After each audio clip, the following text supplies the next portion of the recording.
आपको जो होता है वही दिखता है या जो नहीं होता है वो दिखता है? जो दिखता है आपको वही होता है या वो नहीं होता है?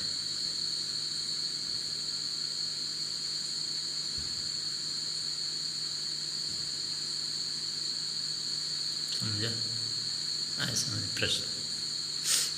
जो दिखाई दे रहा है वही होता है या वो नहीं होता है? अथवा जो होता है वही दिखता है या वो नहीं दिखता? क्या रहता है?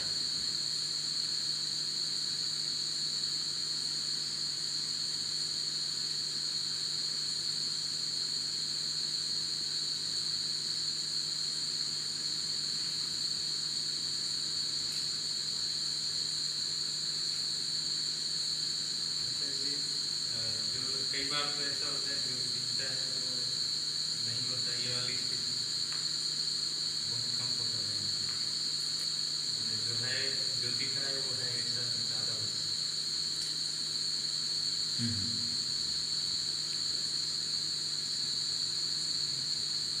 क्या सोच रहे? आपका क्या है? जो दिखता है वो उसमें भ्रांति भी होती है, जो दिख रहा है वो नहीं भी होता, होता नहीं है। जैसे मेरा सड़क पे जाते तो पानी दिखता है लेकिन होता नहीं है, कहीं से जैसे दिखती नहीं है लेकिन होती है। इस तरह से करके आ सकते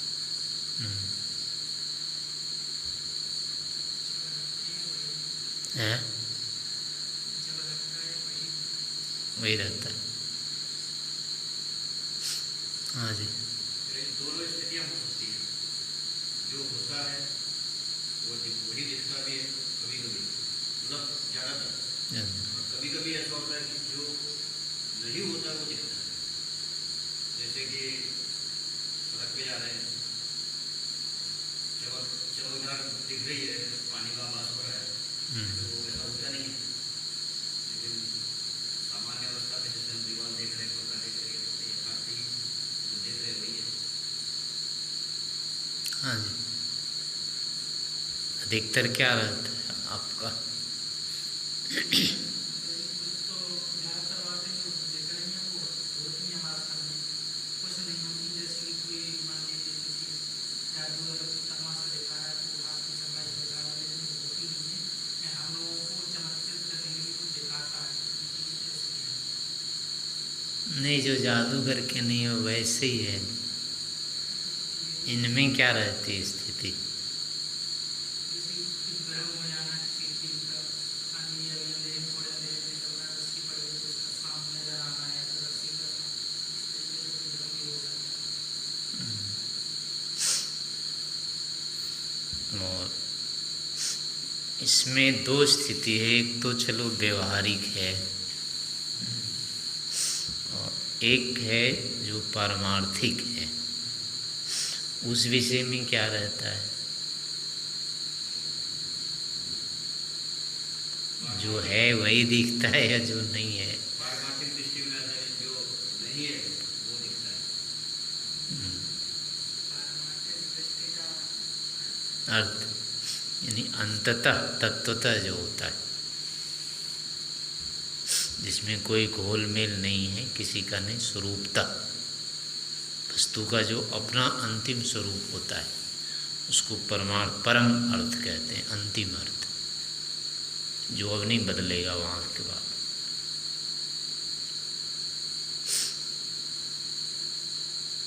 उस विषय में क्या रहता है?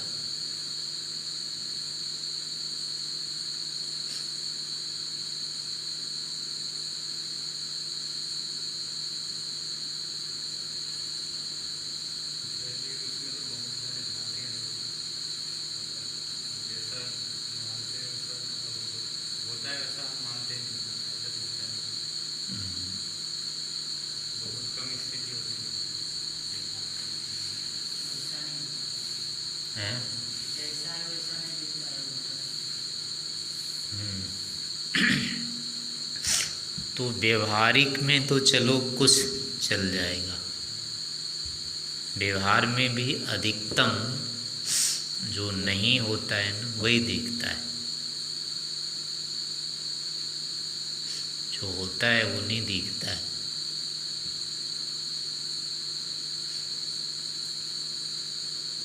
आप कोई दूर से पेड़ देख रहे होते हैं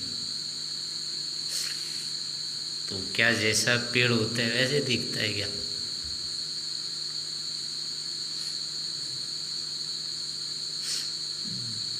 जैसा दिख रहा होता है वो वैसे ही होता है क्या?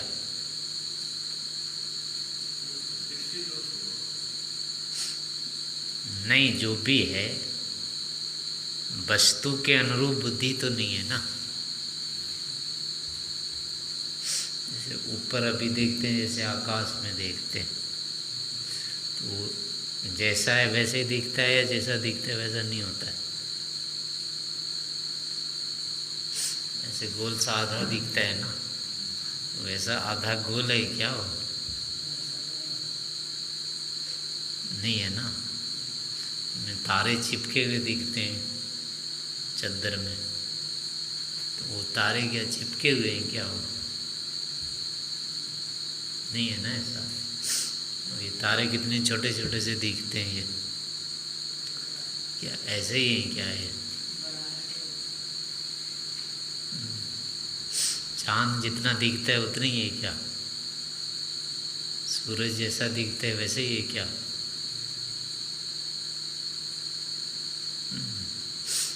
ऐसी कोई भी चीज़ दूर से जो पहाड़ दिख रहा है और कुछ दिखता है वो वैसे होता है क्या?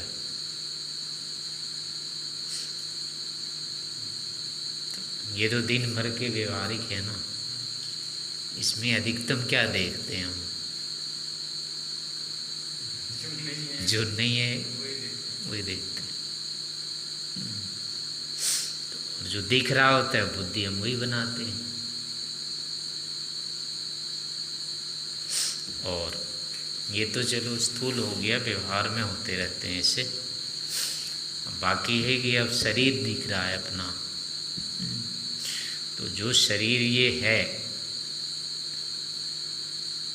हड्डी है, मांस है, जो है ये दिखता है या कुछ और दिखता है?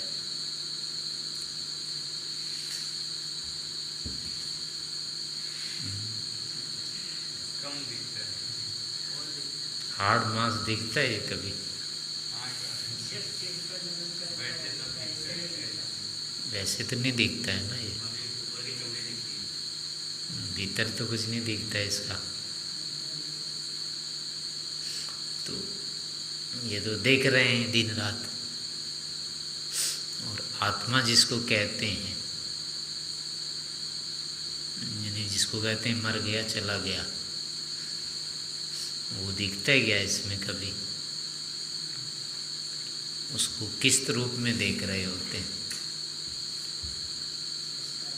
किसको कहते हैं आत्मा?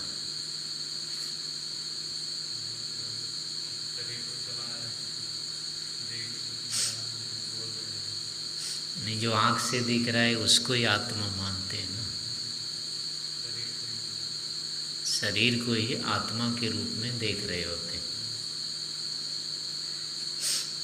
ऐसे जो भोजन है, खीर है, हलवा है, जो भी है खाते हैं, तो उसमें क्या क्या कितना है वो, और कितना दिखता है वो?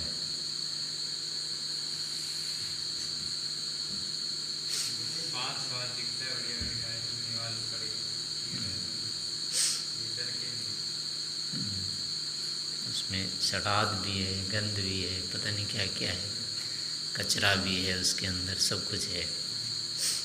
वो नहीं दिखता है वो कभी। तो ऐसे आप देख लीजिए किसी भी चीज़ को, हैं? खाने के बाद कहाँ से निकलता है वो? कहाँ से आता है वो? उसी में से आता है, बाहर से? उसमें नहीं है क्या? तो है ना उसमें, वो दिखता है क्या कभी?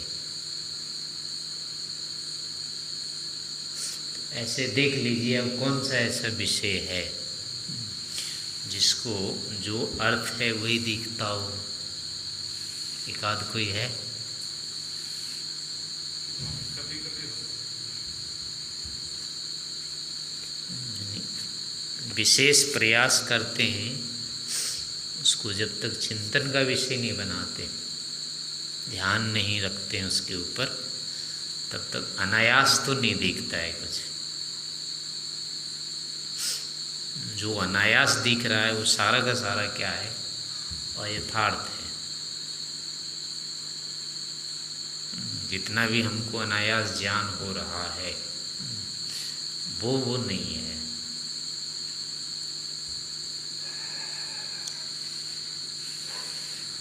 पूरे संसार को हम नित्य देख रहे होते हैं और ये संसार एक क्षण के लिए भी नित्य नहीं होता है। प्रत्येक क्षण ये बदलता रहता है। आज वो आया था ना, चलम च गुणवृत्तम। गुणों का जो व्यापार है वो हर समय क्या होता है? चंचल होता है, चलायमान रहता है। यानी पूरा संसार एक क्षण में बदल जाता है। ऐसी कोई चीज़ नहीं है संसार की जो अगले क्षण वही वैसी रहती है। ये सब दिख रहा है ना, सब एक क्षण में बदल जाते हैं, बदल रहे हैं। जैसे किसी वस्तु को हम देख रहे हैं, जिस अवस्था में, जिस वर्तमान स्थिति में जो हम देख रहे हैं, तब तो वो यथार्थ मानी जाएगी। जैसे वर्तमान में देख रहे हैं, हाँ, वस्तु क्षण हो रही है, क्षणिक हो रही है, तो वो तो उसका एक काल विशेष है। लेकिन वर्तमान में जब हम देख रहे हैं उसको, तो उस समय तो वो यथार्थ। हाँ, लेकिन वो वर्तमान ही तो प्रत्येक क्षण बदलता है ना। उसकी अवस्था जो है प्रत्येक क्षण के क्रम से ही तो बदल रही है। उसमें जो ना बदलने वाली चीज़ होती है ना, वो अलग चीज़ है। हम लोग उसको पकड़ नहीं पाते। हाँ, यानी वो जो है वो उसको जाति बोलते हैं। व्यक्ति तो हर समय बदलता है, जाति रूप में वो नहीं बदलता है। जैसे मनुष्य जाति है ये, तो ये जाति तो वही रहेगी बचपन से लेकर के बुढ़ापे तक, वो नहीं बदलती है।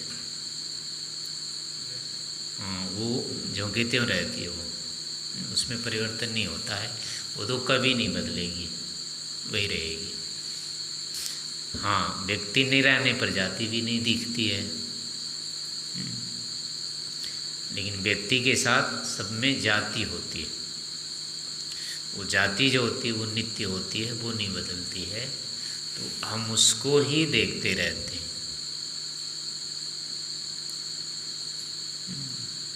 कोई पेड़ है, अब उसकी शाखा काट देते हैं, डाली काट देते हैं, तो भी कहते हैं ये वही पेड़ है।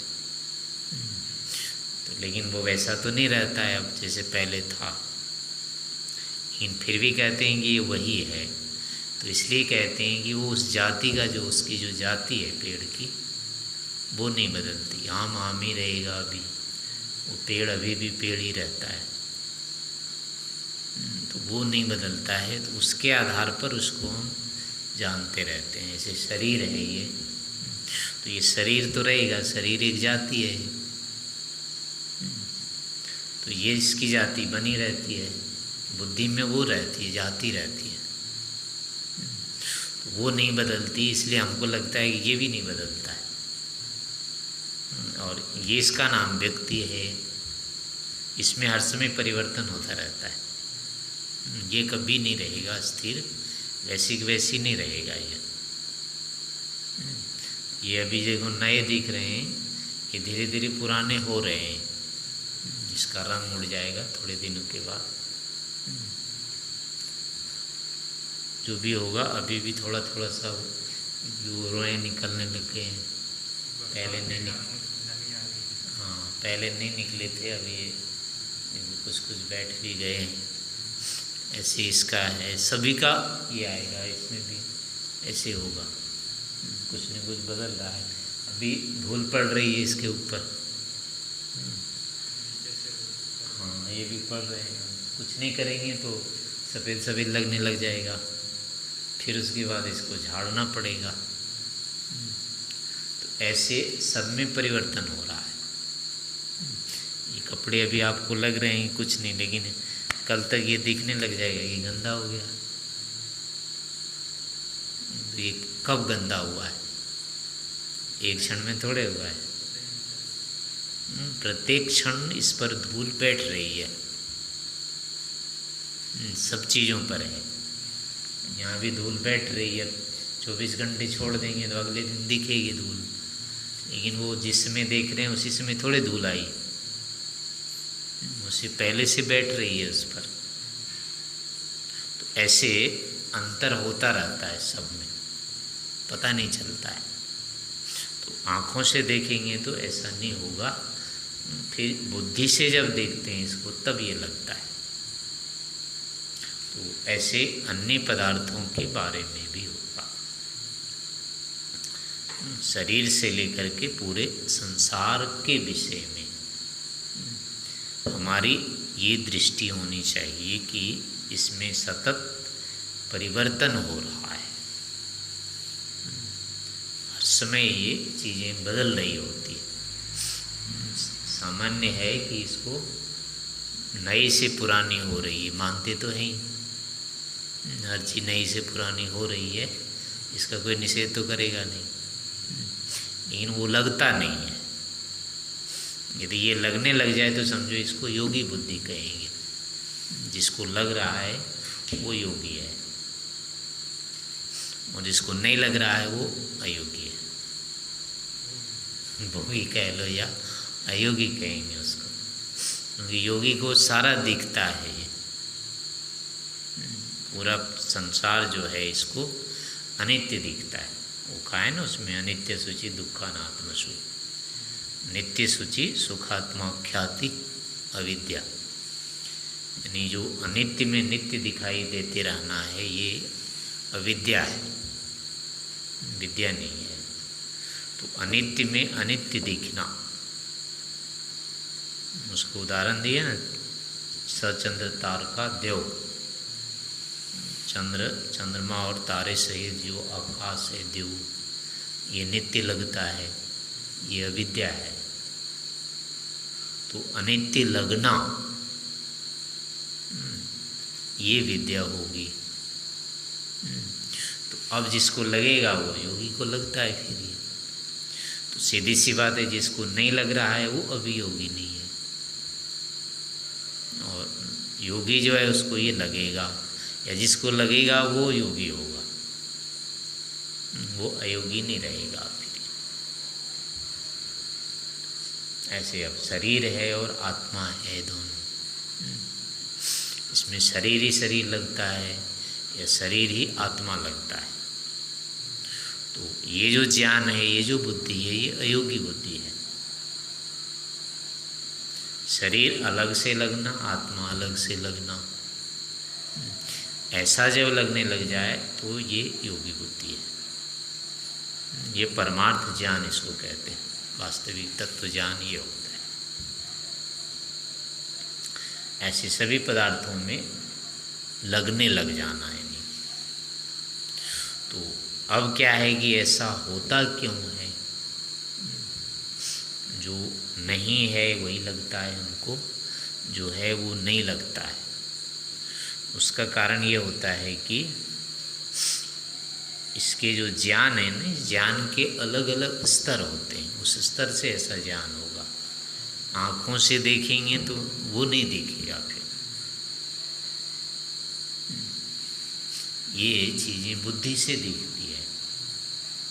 जो वास्तविक स्थितियाँ होती है वो आँखों से नहीं दिखती है, लेकिन हम आँख से ही देखते रहते हैं। आँख से देख करके नहीं कर पाएंगे इसका निश्चय। इसका निश्चय होता है मन से या बुद्धि से होता है। बुद्धि से देखेंगे तो फिर ऐसा होने लगेगा। तो अपने को बुद्धि से देखने का अभ्यास नहीं है। हर चीज़ को हम इंद्रियों से ही देखते रहते हैं, और इंद्रियों से देखने के कारण जितनी पकड़ती है इंद्रियां उतनी होता है। जैसे रूप रस आदि को तो पकड़ती है, तो उतना तो ठीक होगा, लेकिन आगे पीछे अब कितने तय हैं इसको तो इंद्रियां पकड़ेगी नहीं। वो बुद्धि का विषय, ज्ञान का विषय हो जाता है। तो जितने भी ये नित्य है, अनित्य है, ये सब सारे के सारे इंद्रिय के विषय नहीं होते। नित्यानित्य आदि ये बुद्धि के विषय होते हैं। इसको ज्ञान से, बुद्धि से, मन से इसको जाना जाता है, इससे नहीं दिखेगा ये। तो बुद्धि से जानने में जब समर्थ होने लगेंगे तो फिर ये चीज़ें फिर ज्ञात होने लगेगी, वैसी दिखेगी। आँखों से देखेंगे तो ये नहीं दिखेंगे। तो हमारा जो अभी रहता है वो व्यवहार काल में इन इंद्रियों का ही, आँख आदि का ही हम दिन भर प्रयोग करते रहते हैं। तो इस कारण से ये जो सारा होता है यथार्थ, वो इनका विषय नहीं होने से इनसे नहीं पकड़ में आते हैं, ये ज्ञान नहीं होंगे। इसलिए फिर क्या होता है, तत्व ज्ञान करने के लिए हमको ऐन्द्रिक स्तर से मानसिक स्तर पर जाना होता है। ये धीरे धीरे धीरे धीरे धीरे धीरे करके, ऐसे अभ्यास करके, चिंतन करके, विचार करके, सुनते सुनते, पढ़ते पढ़ते, विचारते विचारते फिर वो स्तर बनता है। ऐन्द्रिक से मानसिक स्तर पर हम जाते हैं, विचार करने में समर्थ होते हैं। तो इस रूप में निरंतर प्रयास करते रहना होता है। और दूसरा है कि ये होता क्यों नहीं है ऐसा, तो उसका कारण ये होता है कि हम अर्थ का निश्चय नहीं करना चाहते। निर्णय करने में हमारी क्या होती, प्रवृत्ति नहीं होती है। ठीक है, अपना दिख रहा है तो दिख रहा है, क्या करना है इसका। यानी ये वस्तुतः क्या है, क्या होना चाहिए, ये ऐसी बुद्धि नहीं बनाते हैं। जैसा हो रहा है अपना होने दो, क्या है, होना क्या चाहिए, ऐसी मानसिकता नहीं बनाते। और ये ऊपर जैसे हम देखते हैं तारे दिख रहे हैं, तो हम ये थोड़े करते हैं कि ऐसे ही हैं या कुछ और भी रूप है इसका। ऐसे प्रश्न नहीं करते हैं ना, कभी उठाते नहीं है प्रश्न। तो नहीं उठाते हैं तो पूरे जीवन भर वैसे दिखेंगे। फिर इस पर विचार करेंगे, प्रश्न उठाएंगे कि क्या ऐसा हो सकता है, क्या इतने छोटे छोटे ये रहेंगे क्या। कोई सी वस्तु, छोटी वस्तु बड़ी वस्तु छोटी दिखती है, दूरी के कारण दिखती है। ये सब भी अगर दूर दूर में है तो छोटे ही कैसे होंगे। और इतने छोटे हैं, इतने दूर में इतनी छोटी वस्तु दिखा करती है क्या।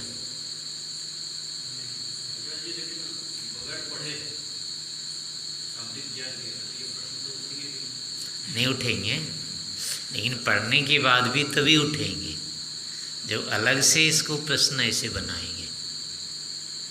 यानी जो भी हमारे जो विषय होते हैं ना, ये इस पर हम जिज्ञासा नहीं करते हैं, यानी इसका तत्व ज्ञान करना नहीं, समाधान नहीं करना चाहते, निर्णय नहीं करना चाहते कि जो भी हमको दिख रहा है, जो भी हमको लग रहा है, जैसा भी हम जान रहे हैं, तो हमारा जो ज्ञान है वो ठीक है या नहीं ठीक है, ऐसी प्रवृत्ति नहीं बनाते हम।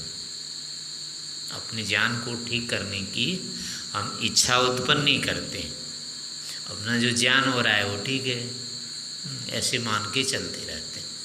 तो ऐसे मान के चलते रहने से फिर क्या होता है कि अब वो हमको ज्ञान आते ही नहीं, सामने समाधान ही नहीं होता है। अब ये हमारा शरीर जो है नित्य है कि अनित्य है, हम इसको नहीं सोचना चाहते। मर जाएंगे या जीवित रहेंगे, सदा मरे जीते रहेंगे या मर जाएंगे, इसको सोचना चाहते, निर्णय लेना चाहते हैं क्या। अपना जब मरना होगा मर जाएंगे, क्या करना, अभी से क्या चिंता करनी है उसकी। या तो ये होता है कि मरेंगे कहाँ, ठीक ठाक है, इसमें क्या होगा, कुछ नहीं होगा अपने को। तो ऐसे ही लग रहा है कि कुछ नहीं होगा, पर क्या ऐसा ही होगा ये भी नहीं सोचते हैं। क्या सचमुच में नहीं मरेंगे, ये भी नहीं सोचते हैं। और जब मरने की स्थिति आ जाती है तो वो भी नहीं सोचते हैं कि क्या हम ही मरेंगे, क्या सचमुच में मर जाएंगे, नष्ट हो जाएंगे हम क्या, तब भी नहीं सोचते हैं। तो जो एक प्रवास चल रहा है, जैसी केवल प्रवृत्ति चल रही है, स्वाभाविक नैसर्गिक ज्ञान जैसा हो रहा है, उसको ही लेकर के चलते रहते हैं। उस ज्ञान को वो ठीक है या नहीं है, ऐसी जिज्ञासा नहीं उठाते। नहीं उठाने से क्या होता है, फिर उसका समाधान नहीं होता है। समाधान नहीं होने से फिर वही का वही स्तर बना रहता है, संशय ही नहीं उत्पन्न करते हैं। तो जब तक संशय नहीं उत्पन्न करेंगे, उसका समाधान नहीं करेंगे, निश्चयात्मक रूप में जानने का प्रयास नहीं करेंगे, तब तक क्या होगी, तत्वतः वाली स्थिति नहीं आएगी सामने। और ऐसा नहीं करते हम, जीवन भर नहीं सोचना चाहते कि आखिर हम क्यों जन्म गए, क्यों हमारा जन्म हुआ है, हम जीते रहेंगे मरते रहेंगे, क्या ऐसे ही होता रहता है, ऐसे ही होता रहेगा, ये हम सोचते कहाँ हैं। इसको कभी विषय नहीं बनाते।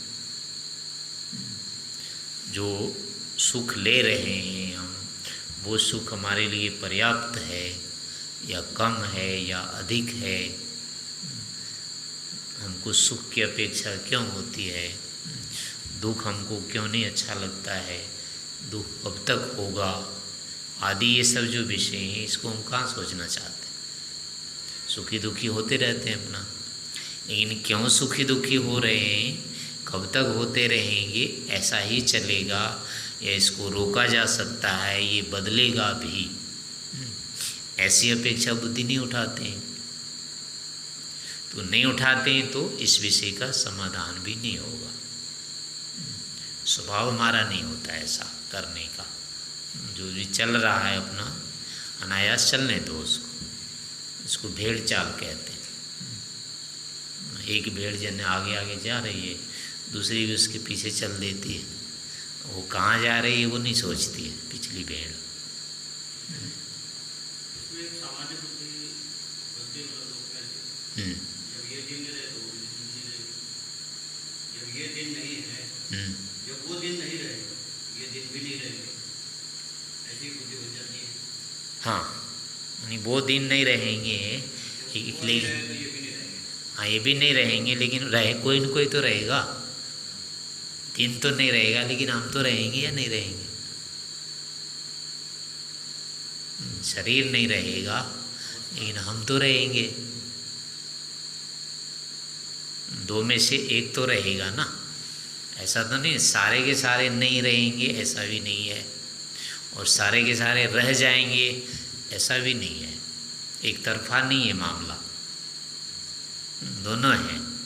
कुछ ऐसे हैं जो सदा रहेंगे, सदा से हैं और सदा ही रहेंगे, और कुछ ऐसे हैं जो सदा नहीं थे और सदा नहीं रहेंगे। दोनों को मिला करके चल रहा है। ये शरीर सदा नहीं था, सदा से नहीं है और सदा ये नहीं रहेगा, लेकिन शरीर के जो मूल परमाणु हैं, मूल उपादान है, वो सदा से हैं, सदा रहेंगे वो। ऐसी जो हम हैं, जो आत्मा है, ये सदा से हैं और सदा रहेंगी, इनका नाश नहीं होगा। तो ये लेकिन अभी दोनों मिले हुए हैं, एक सदा रहने वाला ज्यों का त्यों रहने वाला, और एक सदा ज्यों का त्यों नहीं रहने वाला। ये दोनों मिलकर के अभी रह रहे हैं। ये तो मिलकर के रहने से फिर क्या होगा, वो ज्ञान जो बन रहा है वो घुला मिला बन रहा है। ज्ञान दोनों के अलग अलग होने चाहिए। तो वो ज्ञान तभी होगा जब इसमें भेद करना चाहेंगे, यानी निश्चय करना चाहेंगे। बुद्धि मात्र जो होती है, अनुभूति मात्र जो भी होती है, वो ठीक ही हो ऐसा नियम नहीं है। बुद्धि ठीक भी हो सकती है और मिथ्या भी हो सकती है। बुद्धि जितनी भी हो रही है, अनुभूति सब ठीक होगी ये नियम नहीं है, और सब गलत होगी ये भी नहीं है। जितनी अनुभूतियाँ हमको हो रही है सब ठीक है ऐसा भी नहीं है, और सब गलत ही है ऐसा भी नहीं है। कुछ ठीक भी होती है, कुछ गलत भी होती है। तो इसलिए अब करना पड़ता है कि कौन सी ठीक है और कौन सी गलत है, इन दोनों का निश्चय करना होता है, निर्धारण करना होता है।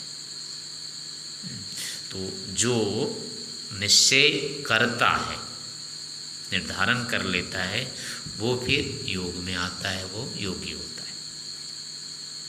जो नहीं करता है वो फिर लौकिक कहलाता है। तो जो प्रवृत्ति हमारी होती है इसको पूर्व पक्ष कहते हैं। पूर्व पक्ष यानी जो सामने आया हुआ है, ये पक्ष आँखों से, अपना इंद्रियों से जैसा भी हुआ ज्ञान हो जाता है। तो सामान्य प्रवृत्ति जो होती है वो पूर्व पक्ष में रहने की होती है, उत्तर पक्ष में जाने की नहीं होती है। अयोग बुद्धि रहती है, वही उसी से सारा काम उसी के आधार पर चलाते रहते हैं। हाँ, संसार के जितने भी नियम चल रहे हैं ना, वो सब इस पर ही चल रहे हैं, मिथ्या को मान करके ही चल रहे हैं। यथार्थ को मानते ही संसार नहीं रहेगा। कृतार्थम प्रति नष्टम, भाई इतना ही ले लो, कृतार्थम प्रति नष्टम, यानी जो कृतार्थ हो जाता है उसके लिए संसार नहीं रहता है, वो रहना ही नहीं चाहेगा यहाँ। तो इसका अर्थापत्ति से हो गया, जो रहना चाह रहा है वो कृतार्थ नहीं है। यानी जिसको यथार्थ दिख गया संसार का, वो संसार में नहीं रहना चाहेगा, ये निश्चित है। योगी कभी भी संसार में नहीं रहना चाहता है, उसको यहाँ रहने की इच्छा नहीं होती है।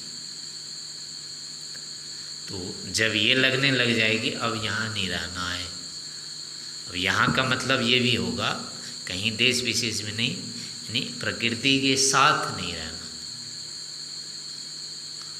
ऐसा तो बहुत होता रहे कि यहाँ रहने की इच्छा नहीं होती है, अहमदाबाद में हो जाती है, अहमदाबाद में नहीं होती, कहीं और की हो जाती है, कुरुक्षेत्र की हो जाएगी, रोहतक की हो जाएगी, बड़ौदा की हो जाएगी, गुजरात में नहीं रहेंगे उत्तर प्रदेश की हो जाएगी, उत्तर प्रदेश की नहीं रहेगी बेंगलोर की हो जाए, कहीं की हो सकती है। यहाँ देश में तो बदलते रहते हैं, लेकिन उसके लिए फिर वही नियम आएगा, नैकस्याम रखता अन्यासु विरक्ता। एक में जो आसक्त है वो अन्यों में विरक्त है, ऐसा नहीं होता है। यानी किसी भी एक देश में अगर उसकी रहने की इच्छा है तो इसका मतलब ही सब देश में रहने की इच्छा है। वो देश से विरक्त नहीं है, पृथ्वी पर रहना चाह रहा है, इसका मतलब है कि वो उसको संसार से विरक्ति नहीं है। तो अगर विरक्ति होगी तो कहीं भी नहीं रहना चाहेगा। तो ये नियम फिर जाएगा प्रकृति तक, प्रकृति से ही नहीं जुड़ना चाहेगा वो। उसमें शरीर आ गया, मन आ गया, इंद्रिय आ गया, इसको ही जीवन कहते हैं। यानी जीवन से ही वो हटना चाहेगा, जीवन की उसको अपेक्षा नहीं दिखेगी। ये सारे के सारे क्या हैं, अनात्मा है, आत्मा का स्वरूप नहीं है ये। तो वो जो अपना स्वरूप नहीं है उसमें कैसे रहना चाहेगा? जो अपना स्वरूप है उसमें रहना चाहेगा, वो उसमें रहता है। तो ऐसी जो बुद्धि होगी वो तत्व बुद्धि होगी। लेकिन ये होती है मतलब इस रूप में ही। अब जब हम जिस भी अवस्था में हैं, जहाँ भी हैं, अर्थात वर्तमान में जो अनुभूति काम कर रही है उसके ऊपर प्रश्न उठाना, उस पर संशय करना चाहिए कि अभी जो हमको लग रहा है ये यथार्थ है अथवा अयथार्थ है। तो अयथार्थ है उसको हटाना है और यथार्थ जो है उसको रखना है, लगाना है। ये जब तक संकल्प नहीं बनेगा ऐसा, तब तक इसको नहीं हटा पाएंगे। ये अज्ञान वाला जो जितना भी भाग है ये जाएगा ही नहीं, ये निश्चय नहीं होगा कभी भी। ज्ञान के लिए संकल्प। हाँ। इसे ठीक है नहीं। जैसे भूख लगी है, जितने भी बैठे हैं वहाँ अगर ये चिंतन करेंगे ये अर्थ है, ये आया था, और अगर ये लगने लग जाए ये यथार्थ है, तो फिर भूख का क्या करेंगे? नहीं, उसमें विरोध कैसे आएगा? अब उसमें ये लगेगा नहीं ये शरीर के लिए तो यथार्थ है, ये आत्मा के लिए यथार्थ है, तो अब किस में डालना है हमको? आत्मा में तो डालना नहीं है,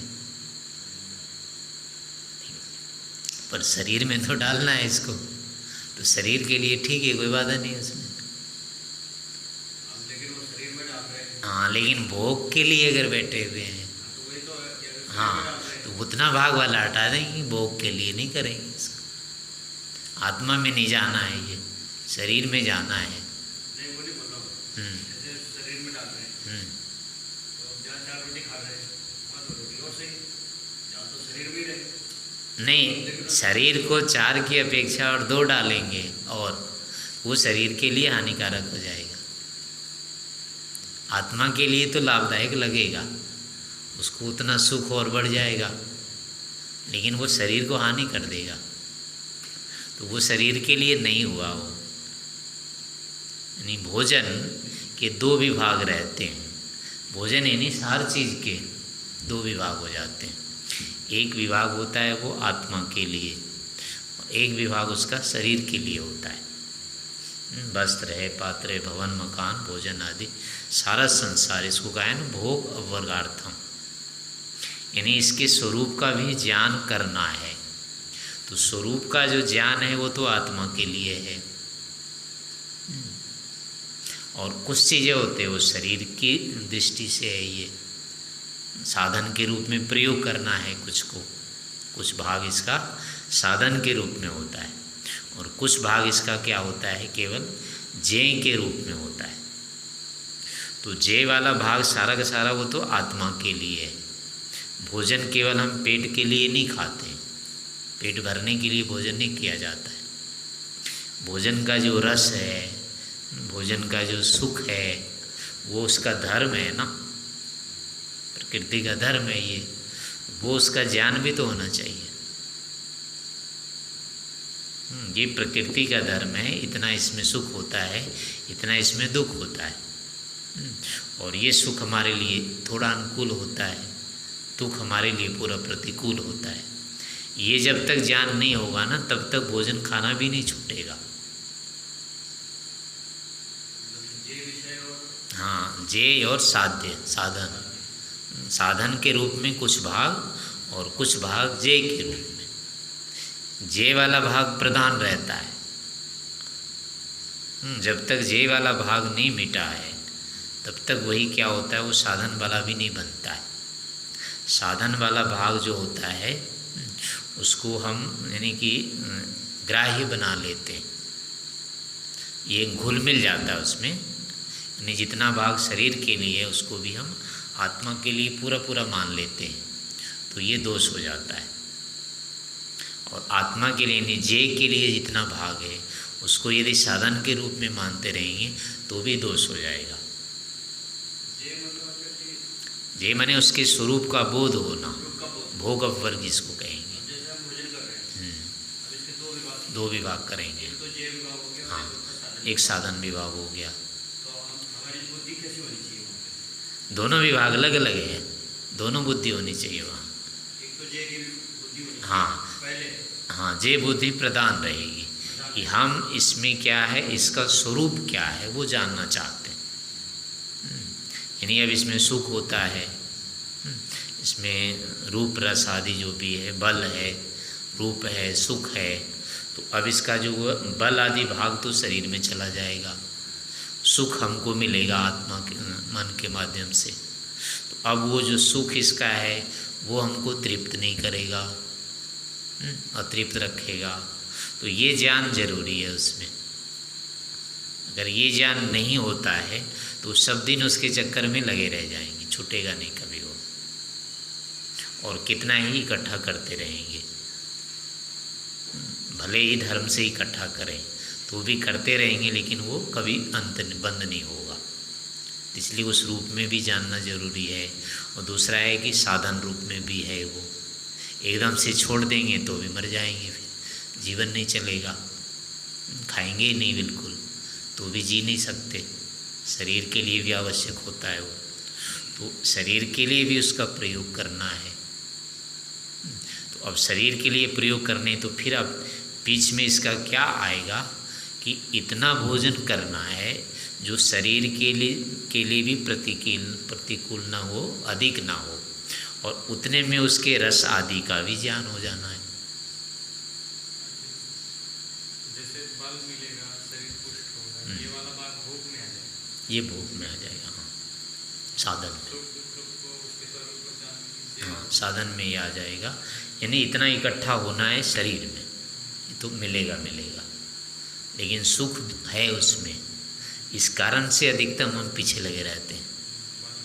हाँ, बल के लिए कौन रखते हैं उसको, अधिकतम वो अच्छा लगता है इसलिए उसको हम लेते हैं।